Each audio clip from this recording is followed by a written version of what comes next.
Capítulo 896. Comprar um dicionário tarde da noite, numa cidade um tanto caótica. Além disso, obviamente pareço alguém de Intis. Isso realmente é bastante perigoso. Não posso continuar usando esta luva. Danites ficou atordoado por alguns segundos antes de levantar a mão e tentar tirar a luva. Quando estava na metade, parou de repente e avaliou Anderson. Quando o viu usando uma luva preta na mão esquerda, ele deu uma risada vazia e usou a luva novamente. Acredito que no continente sul um lugar como este requer força, acrescentou Danites com um leve sorriso. A expressão de Anderson permaneceu a mesma enquanto ele continuava acariciando o queixo. Então, o que você planeja fazer? Danites apontou para a escada e disse: pretendo encontrar o chefe do hotel e pedir emprestado seu dicionário.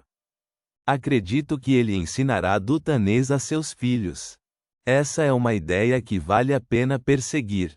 Mas mesmo com um dicionário, você não conseguirá dominá-lo tão cedo. Mesmo se você compreender alguns termos, ainda será bastante difícil. Afinal, a língua aqui é um sistema completamente diferente do sistema do continente norte, disse Anderson com um TSK. Por que não sugiro uma solução para você? Sua capitã provavelmente lhe ensinou alguma magia ritualística no domínio do Deus do conhecimento e da sabedoria, certo? Sim, Danites respondeu com um aceno de cabeça sem pensar duas vezes. Anderson bateu palmas e disse. Danites balançou a cabeça sem hesitação. Eu acredito no Senhor das Tempestades, e não no Deus do conhecimento e da sabedoria. A razão pela qual algumas das magias ritualísticas lançadas no passado receberam uma resposta foi por causa da capitã. Ao dizer isso, ele lançou um olhar para Anderson. Você não nasceu em Segar, cresceu em Lemburg e foi colega de classe da capitã? Então você também deveria ser um crente no Deus do conhecimento e da sabedoria. Não seria mais eficaz se você realizasse o ritual? Anderson balançou a cabeça e riu. Apesar de serem crentes, aqueles que podem realmente receber uma resposta são uma minoria extrema. Aparentemente pensando, ele disse: o melhor método é encontrar um padre ou bispo da Igreja do Conhecimento. Peça-lhes que façam alguns amuletos. Lembro que há alguns peregrinos de Lemburg aqui no Porto Birrens. Por que não os visitamos amanhã? Danites estava prestes a dizer sim quando de repente revelou uma expressão de suspeita. Tenho essa sensação incômoda de que você está tramando alguma coisa. A expressão de Anderson congelou imediatamente. Reticências. No dirigível, Klein estava com o cinto de segurança afivelado e um cobertor sobre ele enquanto se recostava no assento, já em sono profundo.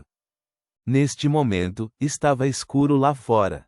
Havia pouca luz vinda das terras e o cenário passava lentamente, apesar de se mover em alta velocidade. Tudo parecia pacífico e silencioso. Depois de um período de tempo desconhecido, Klein de repente acordou enquanto esticava o pescoço. Enquanto ele mantinha a sentença de morte com ele, ele bebeu bastante água.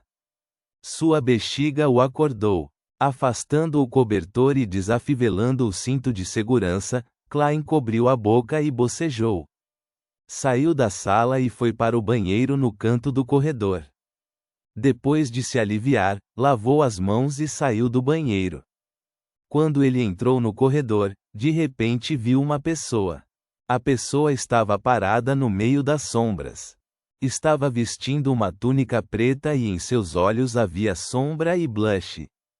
À primeira vista, parecia uma sombra ou fantasma que flutuou para fora de um cadáver. Madame Daly. Klein obviamente a reconheceu e imediatamente reagiu como se tivesse pulado de medo. Daly deu alguns passos à frente e olhou para o rosto de Duane Dantes.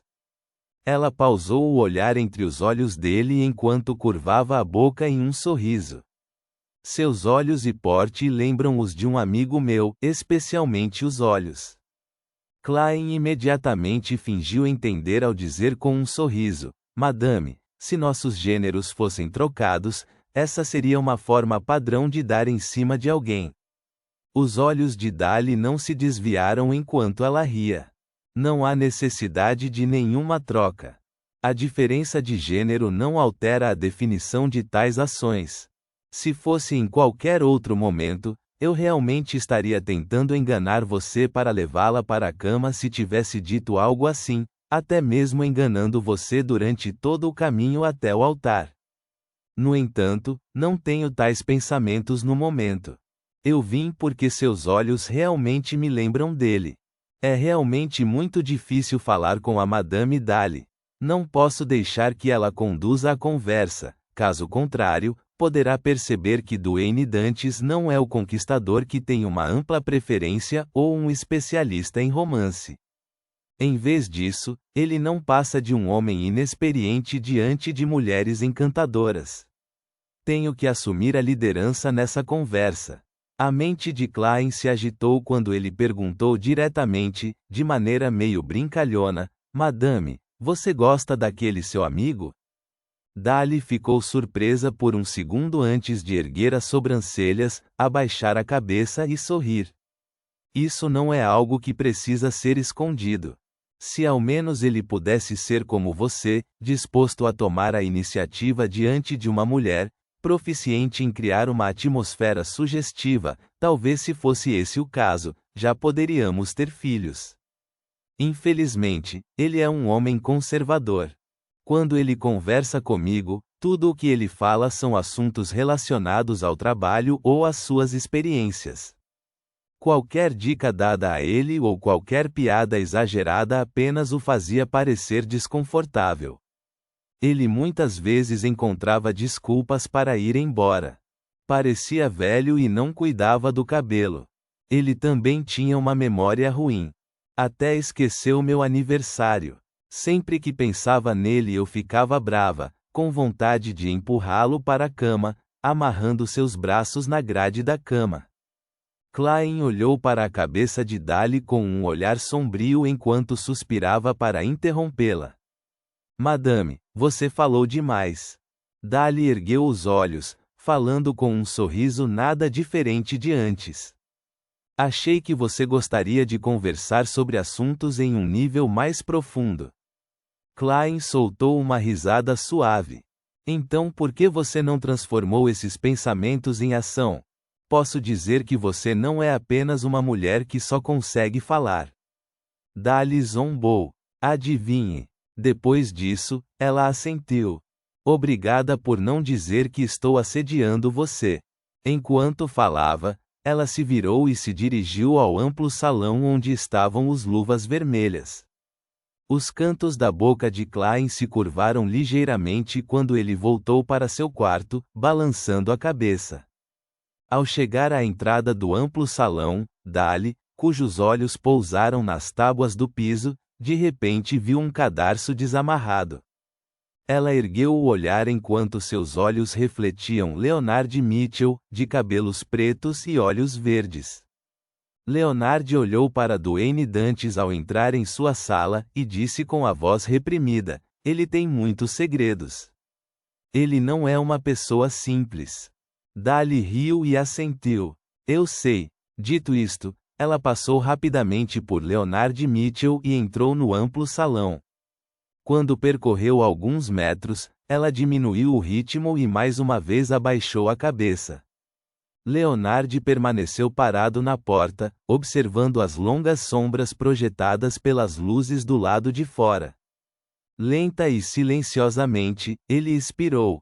Dentro da pequena sala, Klein estava parado perto da porta, levantando a mão direita e esfregando as têmporas. Ele ficou ali como uma estátua. Reticências. Na casa dos Berg, na cidade de Prata. Derek sentou-se em um banquinho, mastigando pão feito de pó de grama de cara preta enquanto listava seriamente os assuntos que ainda não havia concluído nos últimos tempos. Não obtive as informações da maldição bizarra que o Senhor Mundo precisa. Ainda me faltam os pontos necessários para a característica de Beyonder da sequência 5 do vampiro artificial. Só tenho 3 amigos. Isso não é suficiente. Todas as pistas que tenho sobre o mausoléu do ex-chefe não são muitas. Enquanto os pensamentos passavam por sua mente, Derek encheu o estômago e tirou a camisa. Segurando um recipiente aberto feito de pedra, usou o líquido preto e pegajoso de dentro para espalhar os hematomas óbvios em seu corpo. Embora a cidade de Prata só tivesse grama de cara preta comestível em sua vizinhança, ela não tinha apenas um tipo de planta. Eram muitos tipos de plantas, todas estranhas. Usando diferentes poderes, elas poderiam crescer e proliferar no ambiente escuro e sem sol, que só tinha raios. Uma das tradições da cidade de Prata era selecionar diferentes plantas e misturá-las com órgãos de monstros para criar vários tipos de ungüentos. Eles foram especialmente eficazes no tratamento da maioria dos ferimentos e doenças.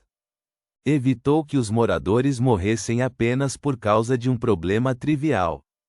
Eram versões simplificadas da medicina mágica, pomada sagrada e fórmulas de óleos essenciais que gerações de caçadores de demônios obtiveram de suas poções. Estes produtos de baixo nível tornaram-se assim uma tradição. Logo depois de Derek aplicar a pomada e sentir o cheiro pungente antes de vestir as roupas, ele de repente ouviu batidas na porta. Sua mente ficou tensa instintivamente enquanto ele segurava o rugido do Deus do Trovão, o martelo azul escuro que tinha faíscas elétricas girando em torno dele. Ele se aproximou cuidadosamente da porta, preparado para matar qualquer monstro que surgisse de repente da escuridão. Quem é? Derek perguntou com uma voz profunda. Uma voz rouca soou do lado de fora. Valer. Ao mesmo tempo, uma luz brilhante atravessava as frestas das portas e janelas. Esse foi o poder de um paladino do alvorecer. Derek relaxou ao abrir a porta e cumprimentou. Valer, você não está liderando uma equipe de patrulha hoje? Valer tinha 2,2 metros de altura e recentemente fez amizade com Derek. Derek também ficou muito impressionado com ele porque Valer foi capaz de controlar bastante seus poderes e era uma pessoa que cuidava muito bem de seus companheiros. Além disso, a área de patrulha recente de sua equipe incluía o mausoléu do ex-chefe. Valer tinha cabelo amarelo acastanhado que lembrava o de Derek e uma barba espessa. Seu passatempo favorito era brigar com outras pessoas. Ao ouvir isso, ele disse com um sorriso: o conselho de 6 membros acaba de ordenar que nossa equipe evite a área do mausoléu do ex-chefe. E esta área é o último local para a nossa missão de patrulha. Vamos para o campo de treinamento. Vamos fazer algum exercício. O conselho de 6 membros ordenou especialmente que as equipes de patrulha ignorassem aquela área? Eles planejam abrir a entrada do ex-chefe hoje? Eu me pergunto o que vai acontecer. Espero que não haja nenhuma conspiração sinistra da parte da anciã Lovia. Derek ficou alarmado enquanto construía conexões apressadamente, mas estava perdido. No momento em que vestia suas roupas hesitantemente, preparando-se para se juntar a Valer no campo de treinamento, uma sombra surgiu dos cantos escuros da rua e disse: Derek Berg, o chefe solicitou que você o visitasse na torre. Ponto.